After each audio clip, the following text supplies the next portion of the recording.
sabermos disso, né, sobre os nossos inimigos espirituais, nós precisamos saber sobre esse assunto que Deus reservou para a gente aprender no dia de hoje. Então, abra sua Bíblia, por favor, na segunda carta de Paulo aos Coríntios, 2 Coríntios capítulo 10. 2 Coríntios capítulo 10. E é nessa palavra que vamos meditar nesta tarde. 2 Coríntios capítulo 10. E nós vamos ler a partir do versículo 3. A série A Batalha Espiritual. Hoje nós vamos falar sobre fortalezas. É sobre isso que vamos falar, sobre fortalezas. A palavra que lemos domingo passado, o apóstolo Paulo diz que a nossa luta não é contra pessoas, não é contra seres humanos, mas contra principados, potestades, dominadores e contra hostes espirituais. Hoje ele mostra que embora a gente viva como humano, como pessoa, como gente, a forma da gente lutar não é humana. E o Senhor quer abrir os nossos olhos para isso. Por quê? Porque às vezes, irmãos, nós estamos vivendo adversidades e estamos olhando para a gente, né? Meu Deus, como essa pessoa pode estar me perseguindo desse jeito? Como que essa pessoa pode estar fazendo de forma gratuita isso contra a minha vida? Eu não consigo entender essa pessoa. Às vezes a gente, como eu disse no culto das 10 da manhã, a gente está personalizando a nossa adversidade e na verdade ela é um instrumento do mal para nos desestabilizar. Então olha o que diz a palavra, 2 Coríntios capítulo 10 versículo 3. Pois embora vivamos como homens, em outra versão diz, embora vivamos como humanos, não lutamos segundo os padrões humanos. Tão claro, né, gente? Paulo está dizendo, embora a gente viva como humano, o nosso padrão de luta, de batalha nesse mundo espiritual, ele não pode ser humano. As armas com as quais lutamos não são humanas. Em outra versão diz, as armas da nossa milícia. Em outra versão diz, as armas da nossa guerra. Falando de batalha. As armas com as quais lutamos não são humanas. Ao contrário, são poderosas em Deus para destruir fortalezas. Que fortalezas são essas, pastor? É sobre isso que nós vamos tratar nessa tarde. Ele diz que as armas com as quais lutamos não são humanas, ao contrário, são poderosas em Deus para destruir fortalezas. Aí no versículo 5, ele explica como é esse tipo de batalha e como a gente destrói fortalezas, né? Ele diz: destruímos argumentos e toda pretensão que se levanta contra o conhecimento de Deus. Em outra versão da Bíblia diz, destruímos todo o argumento e toda altivez que se levanta contra o conhecimento de Deus e levamos cativo todo pensamento para torná-lo obediente a Cristo. Ele está falando sobre fortaleza e ele termina dizendo que a gente vence a batalha espiritual se a gente pegar a nossa mente, os nossos pensamentos e levá-los cativos à obediência de Cristo. Então onde é que a gente trava a batalha espiritual, irmãos? Aqui, ó. A batalha espiritual ela é vencida aqui, ó, na mente e no coração. E onde é que a fortaleza que o maligno cria, ela se estabelece aqui também. Aqui é o lugar de fortalezas, tá? Que nos vencem, que nos aprisionam. E a ideia do maligno, gente, na semana passada, eu falei no final da minha mensagem sobre 5 verdades absolutas para a gente enfrentar batalhas espirituais. Se você estava aqui, você lembra. Se você não assistiu, eu te peço que hoje, assim que chegar em casa, coloca lá no nosso aplicativo, no nosso canal do YouTube e assista a mensagem de domingo.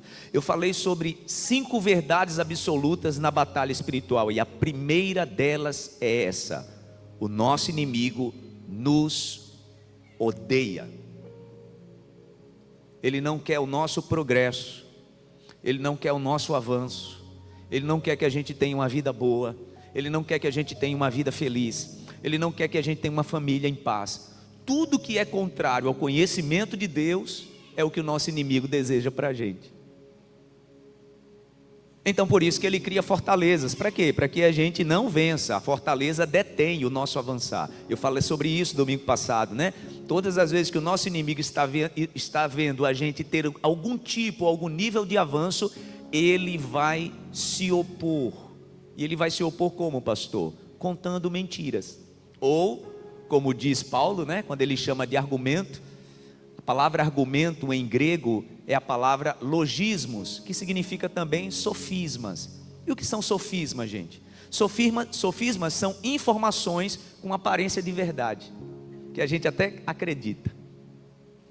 Por isso que as piores fortalezas criadas na mente do ser humano se estabeleceram com mentiras ou meias mentiras, né? Estabelecidas na mente do ser humano. Como por exemplo, uma informação que você pode ter recebido do teu pai, da tua mãe, no momento de raiva, e disse assim para você: ó, não confie em ninguém, tá? As pessoas não são confiáveis. A cabeça do pai e da mãe estava falando algo que parecia ser uma atitude de prudência, né? Mas isso pode ter criado na mente de algumas pessoas uma fortaleza e faz com que essa pessoa nunca estabeleça um relacionamento de confiança. Por quê? Porque uma fortaleza foi criada. E quem estabelece isso, gente, na mente do ser humano? O nosso inimigo. A ideia dele sempre é estabelecer mentiras que parecem verdades. E assim, como é uma fortaleza, ele escraviza o ser humano. E esse é o cerne da batalha espiritual, tá, gente? A escravidão. Na antiguidade, toda batalha terminava em escravidão. Toda. Está lá no livro do Gênesis, a palavra diz que Ló sai de perto de Abraão, invadem a cidade que Ló, o sobrinho de Abraão, morava, e a palavra diz que depois que saqueiam a cidade, levam Ló, sua esposa, suas filhas como escravos. Porque quem perde a batalha se torna escravo. Quando a palavra diz que Nabucodonosor invadiu Jerusalém, depois de um cerco de vários meses, e a cidade, a fortaleza, finalmente ela é vencida, a palavra diz que Nabucodonosor destruiu toda a cidade de Jerusalém, queimou o templo do Senhor e fez o que com as pessoas, gente? Levou as pessoas cativas, escravas. Todas as vezes que o ser humano é vencido pelo inimigo, ele se torna escravo. Por quê? Porque o apóstolo Pedro diz que nós nos tornamos escravos de tudo aquilo que nos vence. É assim que Pedro diz, né? Tudo aquilo que nos domina, nos torna escravos. Por que é tão difícil, gente, vencer fortalezas na batalha espiritual? Porque a estratégia do maligno, e por isso que o apóstolo Paulo diz que a forma de vencer a batalha espiritual, destruindo fortalezas, é destruindo argumentos e pretensões. E o maligno sabe disso. Então, ele vai estabelecer, olhe para mim, ele vai estabelecer um argumento tal no coração do ser humano, que faz com que esse ser humano não enxergue a imagem do Criador em si. Você entende por que às vezes você olha para alguém e diz: meu Deus, eu não consigo entender, essa pessoa tem tanto potencial e não consegue ter uma vida diferente do que é que está vivendo. Deixa eu te dizer, essa pessoa não enxerga o dom que o Senhor lhe deu. O maligno criou uma fortaleza na sua mente. Sabe como essa história é ilustrada em outra história da Bíblia? A palavra diz que quando José foi levantado, governador do Egito, ele se torna a segunda pessoa mais poderosa daquela nação. Você conhece a história, livro do Gênesis. A palavra diz que então José estabelece um sistema de governo que dá ao Egito, naquele momento, um poderio econômico inimaginável. Pelo menos naquela região, todos os países e as terras estavam devastadas pela fome e pela seca. O Egito tinha se precavido, porque Deus tinha dado a revelação ao faraó.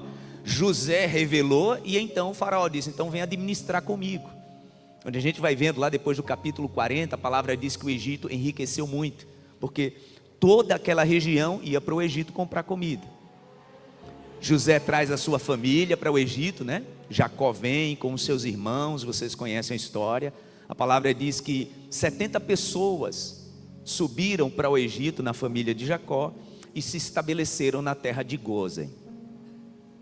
E essa família foi crescendo. Êxodo capítulo 1. A palavra diz que o tempo foi passando, José morreu, e toda a sua geração morreu. E o novo rei que se levantou, o novo faraó, não conhecia a história de José, nem aqueles patriarcas que tinham dado origem àquele povo que morava na terra de Gósen. Até porque você já deve ter visto isso em história, né, gente? Que a dinastia dos faraós, ela foi sempre muito picotada, né? Quando a gente estuda a história egípcia, a gente percebe que não houve dinastias longas no Egito, porque havia muita insurreição. E o que o faraó, quando se levantava, destronando o outro, fazia? Ele eliminava a história do outro. Ele apagava dos anais, apagava dos escritos. Isso aconteceu muito, a história mostra isso. E a palavra diz em Êxodo capítulo 1 que o faraó que se levantou não conhecia a história de José. E o povo de Israel crescia, avançava, prosperava, a ponto de o faraó olhar para aquele crescimento do povo e começar a se amedrontar, pois ele diz, chama os seus conselheiros e diz: esse povo já é mais numeroso que a gente. Ele chama os seus conselheiros e diz: esse povo é mais forte do que a gente, e a gente precisa agir com astúcia. O que aconteceu em seguida, gente? Você conhece a história. A palavra diz que aquele povo se tornou escravo dos egípcios. Gente, como isso é possível? A Bíblia diz que o faraó olhava para o povo de Israel e via o povo mais numeroso e mais forte. E ele disse: vamos agir com astúcia. Esse povo não pode saber que é mais forte. Esse povo não pode saber que é mais numeroso. Durante 430 anos, o povo de Israel, apesar de ser mais forte, mais poderoso, foi escravizado e dominado pelos egípcios. Por qual motivo, gente? Porque o faraó disse que ia agir com astúcia. Durante 430 anos, o povo de Israel construiu tijolos para os egípcios. A gente lê Êxodo capítulo 1, diz que eles construíram as grandes cidades de Pitom e Ramsés para os egípcios. Trabalho forçado, debaixo do chicote, escravizados. Mas como pode, gente, um povo que era mais numeroso e mais forte ser escravizado? O faraó disse que iria agir com astúcia. Essa é a estratégia do nosso inimigo, tá, gente? Faraó é a figura do maligno em relação ao ser humano. E a ideia dele é criar uma fortaleza na mente do ser humano para que ele não consegue enxergar. O apóstolo Paulo diz em 2 Coríntios que o Deus desse século, ele cegou o entendimento do ser humano. Então tem gente que todo mundo consegue enxergar o seu potencial, menos você. Todo mundo consegue enxergar que você é capaz, menos você. Todo mundo consegue enxergar que essa família tem tudo para dar certo, menos os dois que estão casados. Por quê? Uma fortaleza foi estabelecida. Irmãos, esse é o cerne da batalha espiritual. Às vezes nós estamos olhando para a batalha espiritual achando que ela é vencida quando a gente ora para Deus destruir o nosso inimigo, né? Eu vou orar porque o maligno tem se levantado contra a minha vida, para que Deus destrua o inimigo. Não, entenda, o inimigo já foi destruído. A palavra do Senhor diz que ele foi destruído lá na cruz do Calvário. Você pode dizer amém? A palavra do Senhor diz que a escrita de dívida que era contra nós, o decreto que era contra nós, a palavra diz que Jesus pregou na cruz do Calvário. Só que sabe o que a palavra diz em seguida? Que Deus fez dos nossos inimigos um espetáculo público. É assim que a palavra diz.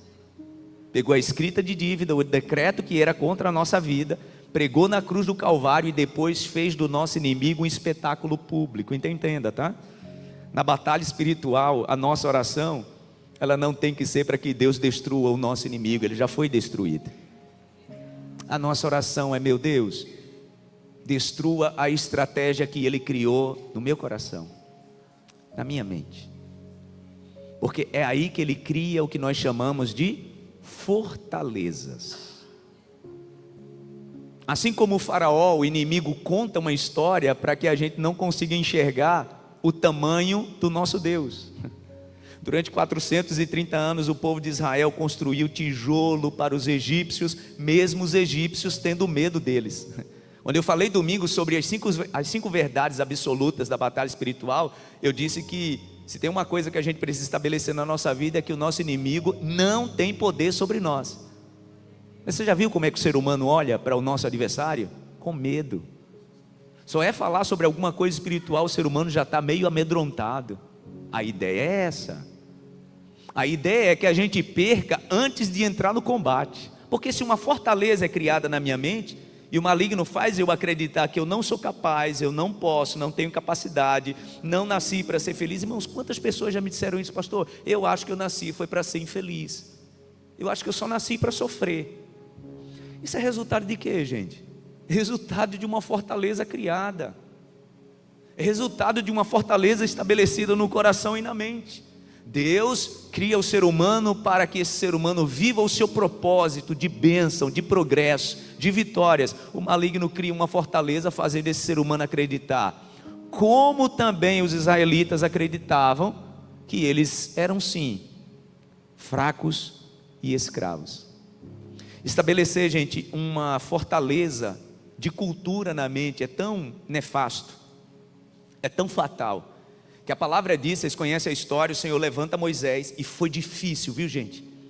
Foi difícil para Moisés conseguir convencer os israelitas que Deus tinha se levantado em favor deles e estava libertando-os da escravidão. Vocês conhecem a história?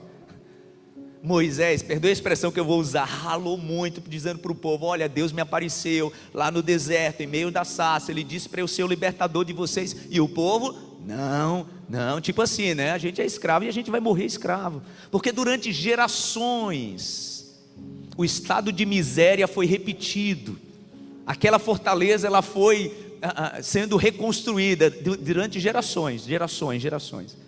Aí tá bom, Deus levanta Moisés consegue convencer o povo, né, com o argumento de Deus. O povo sai do Egito, porque o faraó liberta o povo, aí o povo atravessa o Mar Vermelho. Dias depois, agora o povo está na fronteira da terra prometida, pronto para entrar. Vocês conhecem a história, né? Aí Moisés manda 12 espias, fazia poucos dias, tá, gente, que o povo tinha saído do Egito, já era livre. O faraó já tinha morrido no Mar Vermelho, o povo agora já era livre, o povo agora só tinha a terra prometida à sua frente. Aí quando Moisés manda os 12 espias, que eles voltam, qual era o argumento que estava no relatório deles? Olha, a terra é até boa, a terra é maravilhosa, mas não tem como a gente entrar. E por que não tem como a gente entrar? Porque a gente, diante daqueles que estão lá, a gente é o quê? Gafanhoto. Irmãos, construir uma fortaleza de miséria na cabeça, no coração de uma pessoa, faz essa pessoa nunca enxergar o casamento como uma bênção. Sabia disso? Dependendo do que a pessoa ouviu dos seus pais, da sua mãe, do seu pai, sobre o que é o casamento, essa pessoa vai viver uma vida infeliz, porque a fortaleza criada pode ter sido desse tipo que eu falei: não confie em ninguém, olha, o homem é assim mesmo, olha, você tem que ganhar dinheiro para ser respeitado, a mulher é assim mesmo, se prepare para sofrer. Aí a gente olha isso e acha que isso é simples palavra de uma mãe e de um pai com o coração amargurado. Lembre disso, a leitura que fizemos, que embora sejamos humanos, nós não lutamos nos padrões humanos. Irmãos, o ser humano, ele é muito frágil para construir uma estratégia tão maléfica como essa. Há um projeto, e o projeto do maligno é estabelecer uma fortaleza na mente e no coração de cada ser humano. Foi isso que ele fez durante 430 anos, para que esse povo agora fosse livre, mas não conseguisse se ver como gente livre, se via como gafanhoto. Ô Moisés, muito legal o teu plano, tirar a gente do Egito, mas a gente quer voltar para lá. Irmãos, lembram quantas vezes, quem já leu essa história algumas vezes, vai lembrar quantas vezes o povo disse para Moisés: a gente vai instituir um novo líder, e a gente vai voltar para o Egito e pedir ao faraó o favor de nos escravizar de novo. Olha que absurdo, era livre e estava dizendo que ia voltar para o Egito para pedir ao faraó o favor de escravizá-los de novo, porque era melhor ser escravo no Egito do que ficar no deserto. Só que o deserto, gente, era só uma passagem. O deserto era só uma parte do processo, o destino deles era a terra prometida. Mas uma fortaleza tinha se criado na mente daquele povo. E quando uma fortaleza é estabelecida, custa, demora para ela ser destruída. Irmãos, essa é a verdadeira batalha espiritual. A verdadeira batalha espiritual é destruir fortalezas que foram estabelecidas na nossa alma, no nosso coração. Fortalezas que foram estabelecidas na nossa mente, por isso tanta gente não tem conseguido viver a bênção da plenitude do seu casamento, a bênção na plenitude da paternidade. Quantas pessoas que foram feridas na sua paternidade e hoje não conseguem ter plenitude na sua forma de ser pai, de ser mãe. Por quê? Porque você tenta, mas não consegue, porque uma fortaleza foi estabelecida na sua mente. E para isso ser destruído, o apóstolo Paulo diz que isso não é desconstruído, tá, gente? Não é desconstruído tirando tijolo por tijolo. O termo que Paulo usa é: tem que destruir as fortalezas.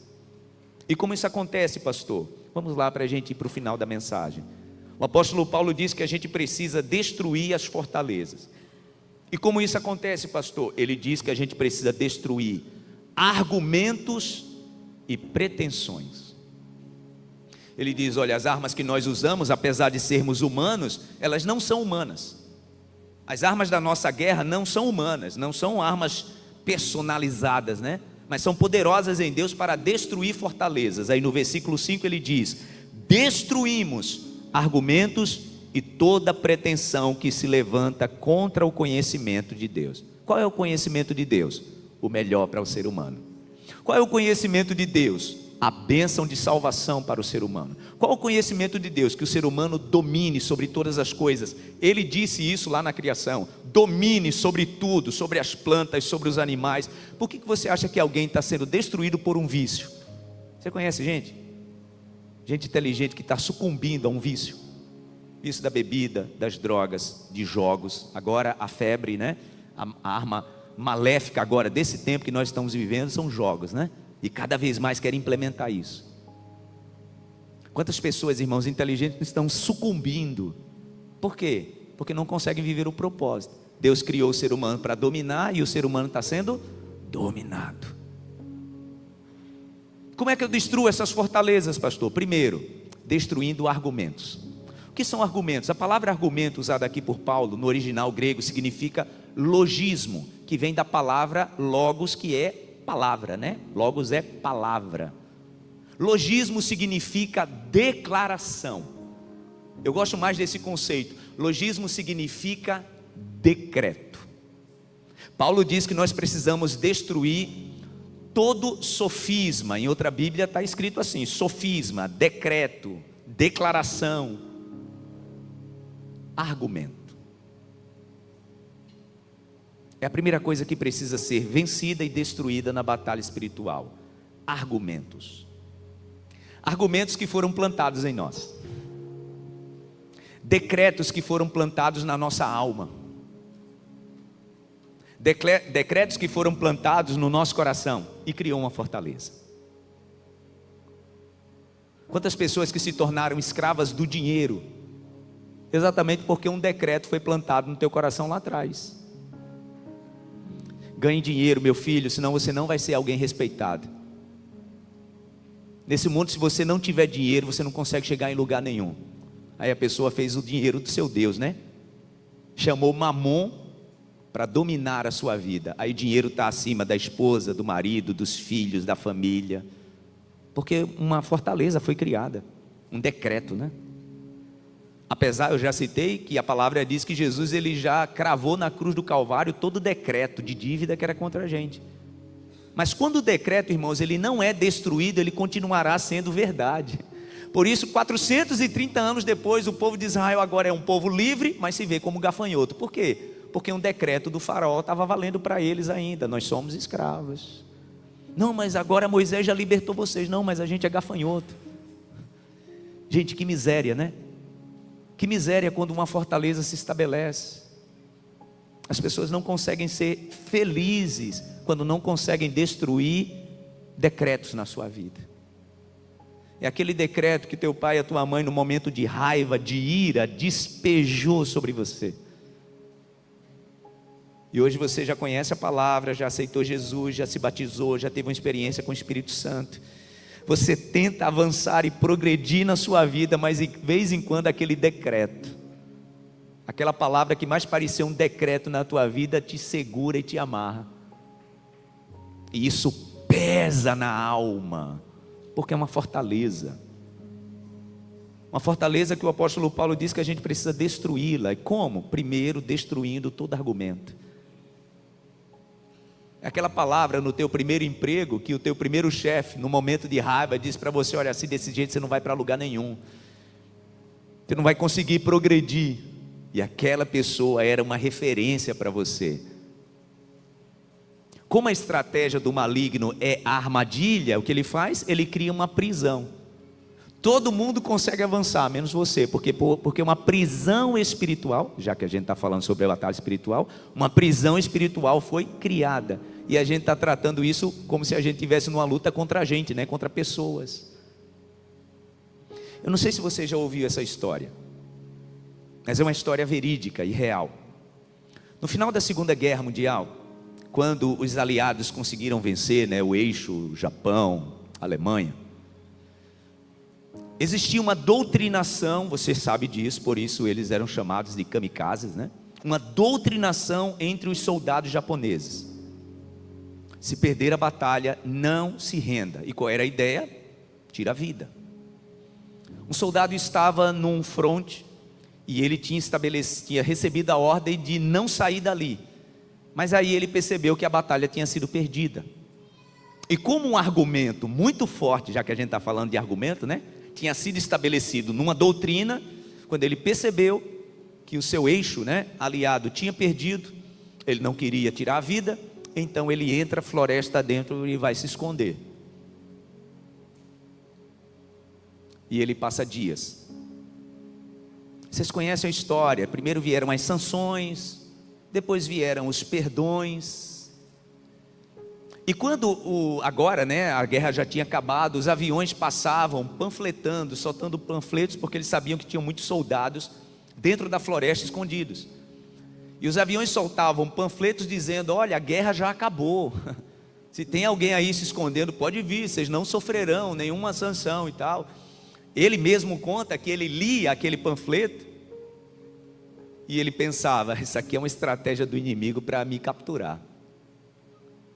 E ele se escondeu mais de uma década, comendo raízes, caçando animais. E todas as vezes que ele via um panfleto daquele, ele dizia: aí é uma estratégia para me capturar. Já tinha se passado mais de década.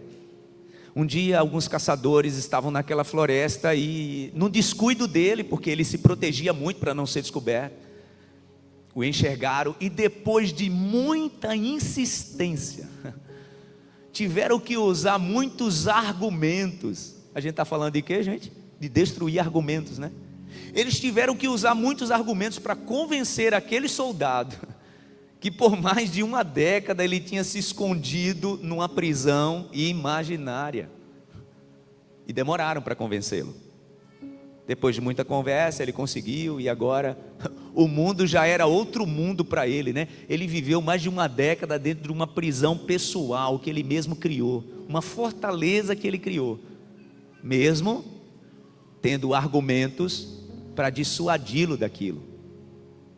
Gente, quanto tempo aquele homem perdeu na sua vida, na sua própria fortaleza? Era livre, mas não sabia. Podia viver uma vida de liberdade totalmente diferente, mas não sabia. Por quê? Porque não queria saber. Ele pautou a sua vida num argumento pessoal. Ele pautou o destino da sua vida, os anos que ele viveu naquela floresta, escondido no argumento que ele estabeleceu como verdade na sua vida. Olha que atraso de vida. Sabia que tem muita gente vivendo assim? Presos em seus próprios argumentos, sobre todos os assuntos, tá, gente? Sobre todos os assuntos. Tem gente que vive o casamento pela metade, porque o argumento que recebeu é não se entregue demais, senão você vai sofrer.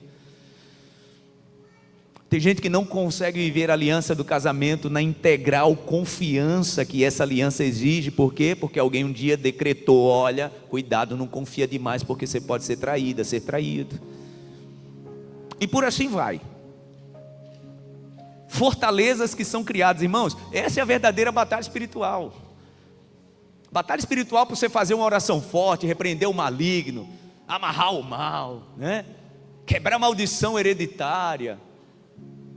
Entenda, o fronte de batalha é primeiro destruir fortalezas na mente. Sabe por quê? Porque eu conheço muita gente de oração, muita gente que já leu a palavra muitas vezes, já se batizou, uma experiência profunda com o Espírito Santo, mas a mente é cativa, é escrava. Tem uma fortaleza na mente dessa pessoa e ela não consegue viver o plano e o propósito de Deus, porque estabeleceu uma fortaleza na sua mente. É o que Paulo chama de argumentos que precisam ser destruídos, no nome de Jesus. Qual foi o argumento da tua infância que se tornou um decreto na tua vida, que te impede de viver o propósito de salvação de Deus em plenitude? Qual foi? Qual foi o argumento que um dia lançaram sobre você, que se transformou num decreto sobre a tua vida, que te impede de viver uma vida plena diante da vontade de Deus? Qual foi? Porque isso é uma prisão. Isso é uma prisão. A batalha espiritual ela é vencida primeiro quando a gente destrói fortalezas. E fortalezas são destruídas quando a gente destrói os argumentos, os sofismas.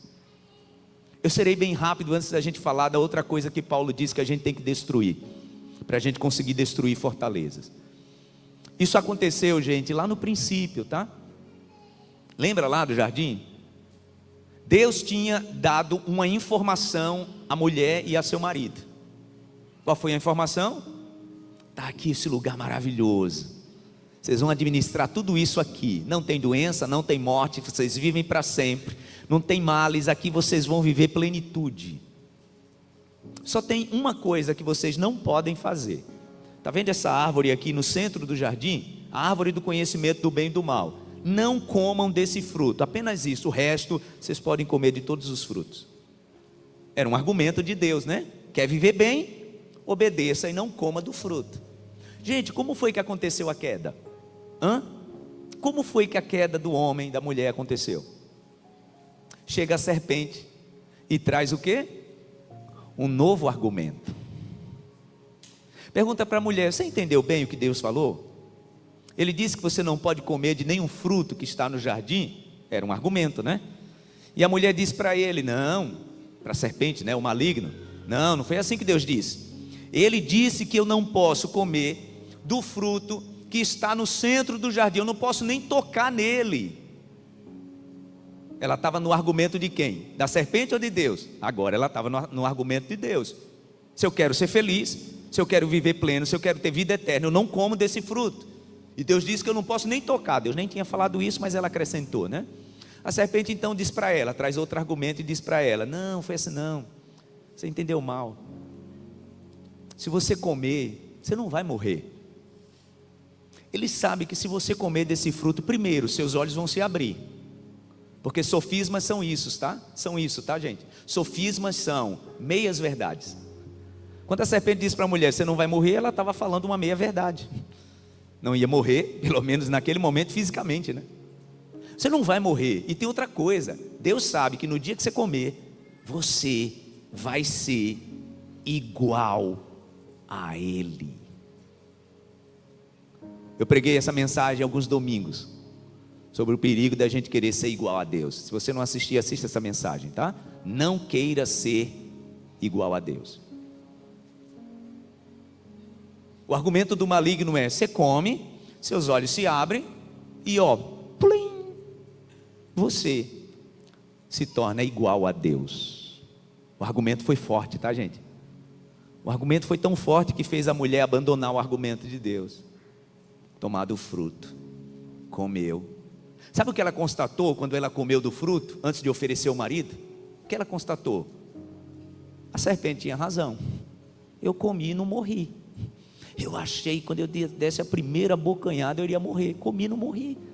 O argumento estava certo. O argumento estava tão certo para a mulher que ela vai e oferece para o marido: olha, está aqui o fruto.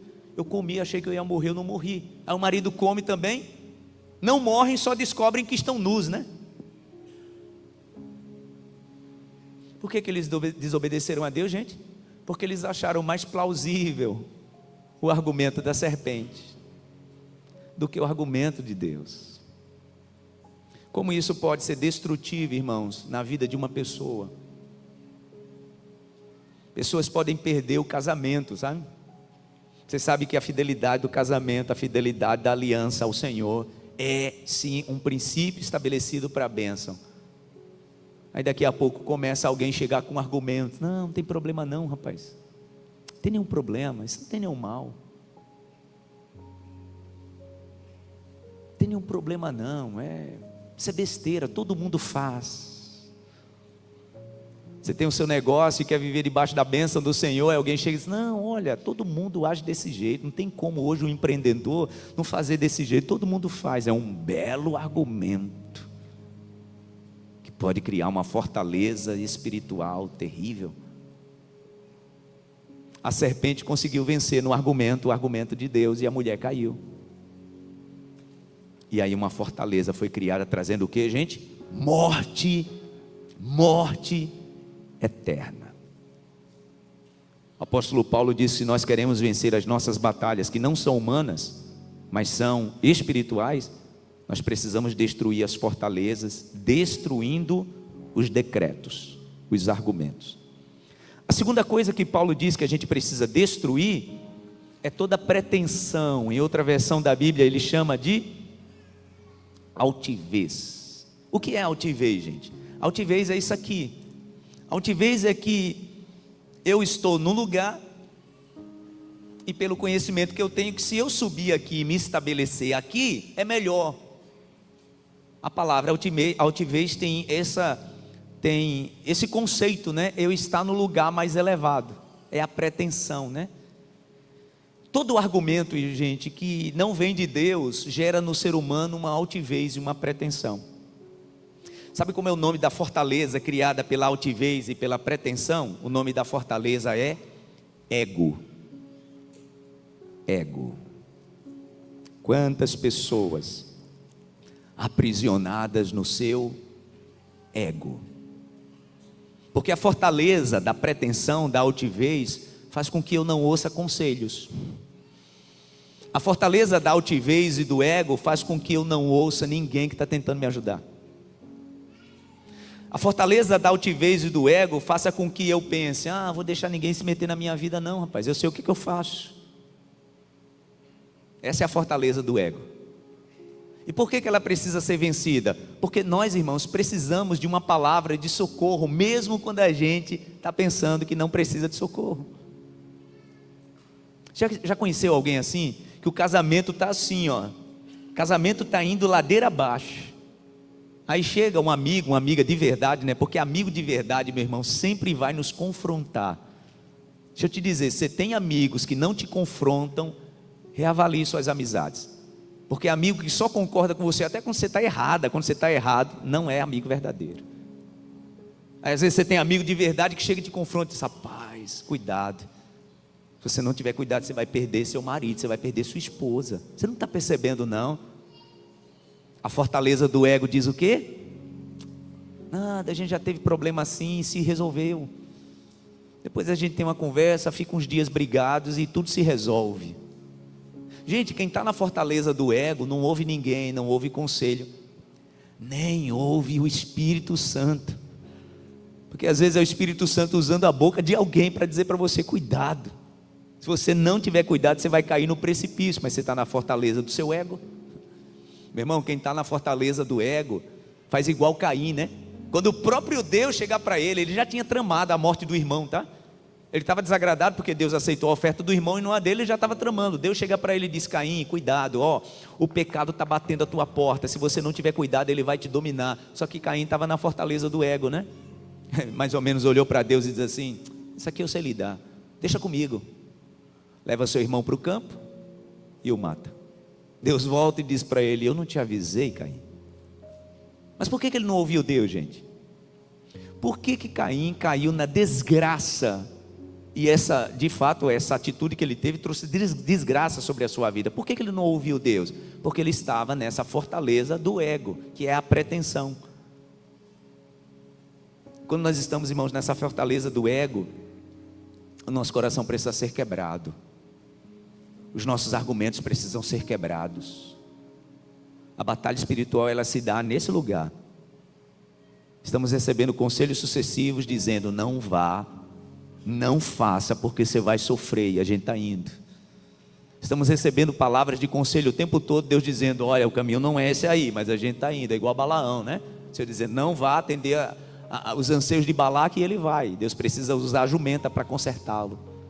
Mas Balaão, como era profeta não precisa ouvir ninguém. Quase que o anjo destrói sua vida, né? Por quê? Porque ele estava no ego dele. O apóstolo Paulo diz que a fortaleza, ela é destruída quando nós destruímos primeiro todo o argumento e toda a pretensão, toda a altivez. Quando nós destruímos a fortaleza da altivez e do ego, os nossos ouvidos ficam mais suscetíveis e permeáveis e sensíveis para ouvir os outros. Sabe o que acontece muitas vezes fatalmente numa família? Alguém que sucessivamente está olhando, está ouvindo, né, olhando a situação do casamento se agravar, a esposa dizendo: olha, você precisa mudar seu jeito, você precisa mudar seu jeito, você precisa mudar seu jeito. Aí daqui a pouco a esposa diz: olha, agora eu quero o divórcio. Ah, meu Deus, o que eu fiz? Você ficou na sua fortaleza. Olha, você precisa mudar o seu jeito na tua profissão, você não fica em emprego nenhum. Você precisa ser mais humilde. Não, eu sei o que é que eu estou fazendo. Aí chega um momento em que chega o aviso prévio: ah, meu Deus, o que eu fiz? Olha, você precisa tratar melhor seus pais. Quem trata mal pai e mãe vive debaixo de maldição. Não, eu sei o que eu faço. Irmãos, como pastor, eu sei que eu vou falar de um assunto muito delicado, mas como pastor, eu já fiz tanto ofício fúnebre. E é triste demais quando eu chego num momento como esse, que eu vejo pessoas carregadas de remorso. Carregadas de remorso. Às vezes eu ouço certos choros em ofícios fúnebres, que eu penso: meu Deus, esse choro tem um significado muito dolorido. É mais ou menos assim, né? Por que eu não consertei antes as coisas? Por que eu não me antecipei para consertar isso? Eu vou te dizer por quê. Porque você estava numa fortaleza. E o nosso inimigo quer nos manter prisioneiros exatamente aí nessas fortalezas, como o faraó manteve o povo 430 anos. Como esse soldado passou mais de uma década preso na sua própria fortaleza e perdeu a vida. Perdeu a vida que Deus tinha para ele. Perdeu, literalmente, perdeu tempo. Enquanto essa pessoa podia estar vivendo um projeto maravilhoso, né? Porque a ideia do maligno é essa. A ideia do maligno é que ele sabe que você tem capacidade, que Deus te deu dons, que você bem financeiramente, que você com a sua família sólida e feliz, você é uma arma poderosa na mão de Deus. Deus sabe disso. O maligno também. E sabe o que ele faz? Ele usa os argumentos para impedir você de viver o propósito. Ele usa os argumentos para impedir você de viver o plano maravilhoso dos céus para a tua vida. E tem gente perdendo muita batalha espiritual, porque não tem se atentado a isso. Quando os olhos se abrem, aí já passou muito tempo, né? A pessoa já perdeu a vitalidade. A pessoa já perdeu a sua vitalidade. Eu falei sobre isso aqui domingo passado, né? Eu sempre gosto de observar a cidade. Eu sempre vou fazer minha corrida de manhã cedinho. Eu sempre gosto de observar a cidade pós-festas assim. E é algo muito triste, gente. É algo muito triste. Ontem mesmo, quando eu estava correndo, eu estava vendo um grupo de pré-adolescentes. Não eram nem adolescentes, pré-adolescentes. E a primeira pergunta que eu faço é: onde estão os pais? E a segunda pergunta que eu faço: o que essa turma está fazendo da vida? porque eles são o futuro, tá? É a futura geração. E o nosso inimigo, ele sabe disso. O nosso inimigo sabe que comprometendo essa geração, ele vai comprometer uma geração forte. Então ele aprisiona. Eu lembro de uma cena que eu vi correndo, vi assim de relance, que a turma estava colocando tudo para fora, dizendo, meu Deus, alguém tem que ajudar. Hoje de manhã conversando com pessoas da nossa igreja que são da área de saúde e também da área militar, né? O número impressionante de adolescentes, de jovens em coma alcoólico. Isso não é divulgado não, tá, gente? Por um motivo não é divulgado. Mas quem é da área de saúde sabe. É uma geração comprometida, gente. Não com o propósito de vencer, né? Comprometida com o seu hedonismo. Eu prazer agora, eu faço o que me der na telha, e depois eu tenho que aproveitar a juventude. Olha uma fortaleza, gente, tão estabelecida no mundo de hoje, né? Porque a palavra diz que o mundo jaz no maligno. Então uma fortaleza bem estabelecida é, não, pastor, eu tenho que curtir, né? Eu sou jovem. Quando eu ficar um pouquinho mais velho, eu penso em responsabilidade, eu penso em família, eu penso em casamento. Primeiro eu destruo a minha alma. Primeiro eu destruo a minha mente. Primeiro eu encho a minha mente de fortalezas e de argumentos, de decepções, de sofrimento, de feridas. Depois eu penso em curar isso. Depois eu penso. E a próxima geração? Uma geração comprometida, improdutiva, comprometida apenas com o atraso e com o projeto do maligno, tá? Meu Deus! Ah, irmãos, como nós precisamos abrir os nossos olhos para isso. Isso não tem a ver com política pública. Aliás, eu vou falar sobre isso próximo domingo, tá? Porque a minha mensagem do próximo domingo eu vou falar sobre o que a palavra diz em Efésios, que é o nosso verdadeiro inimigo, né? Nossa luta não é contra carne ou sangue, mas contra principados, potestades, dominadores desse mundo de trevas e contra as hostes espirituais nas regiões celestiais. Tudo isso que eu citei aqui, gente, é quem domina tudo, política pública, política social, tudo. E às vezes a gente está, como eu disse domingo passado, né? A gente está olhando essas coisas como esse espectro político e aquele espectro político. Nós precisamos abrir os nossos olhos. Por isso que a palavra diz que o mundo jaz no maligno. O plano que impera é o plano destrutivo do maligno, porque a palavra diz, como ele é a figura do ladrão, ele veio para roubar, matar e destruir. Mas Jesus diz o quê? Eu vim para que vocês tenham vida, e vida plena. Vida plena, abundante. Você pode aplaudir ao Senhor por isso? Vida plena, abundante. Diga para a pessoa do seu lado, Deus veio te dar uma vida abundante. Deus veio te dar uma vida plena. Amém? Vamos orar? Fique em pé no seu lugar, por favor. A palavra não terminou não, tá? Termina próximo domingo. Aliás, termina daqui a 2 domingos. Eu recomendo sim que você que ainda não começou a ouvir os devocionais, comece, está lá no nosso aplicativo, tá? Comece a ouvir do primeiro, segundo, terceiro dia. Isso vai reforçar demais tudo aquilo que você está ouvindo. Vamos orar. Feche os teus olhos. E peça ao Espírito Santo para revelar ao teu coração, neste momento, antes de participarmos da Santa Ceia do Senhor, para Ele te revelar, qual é o tipo de argumento que precisa ser destronado do teu coração. Qual é o tipo de fortaleza que impede de você viver, minha irmã, você viver, meu irmão, o plano e o propósito de Deus na tua vida. Peça ao Espírito Santo. Fortalezas que te fazem sofrer, fortalezas que amarguram a tua alma, porque parece que foi uma palavra maldita que você ouviu de alguém que você honra, que você ama, de alguém que te influencia sobre a sua vida, mas aquela pessoa nem sabia, às vezes fez por inocência, tá? Nem sabia, mas estava sendo um instrumento do maligno para construir uma fortaleza no teu coração. Pensa para o Senhor para te revelar. Isso pode mudar o teu casamento. Isso pode mudar a tua relação de amizade. Isso pode mudar o teu futuro.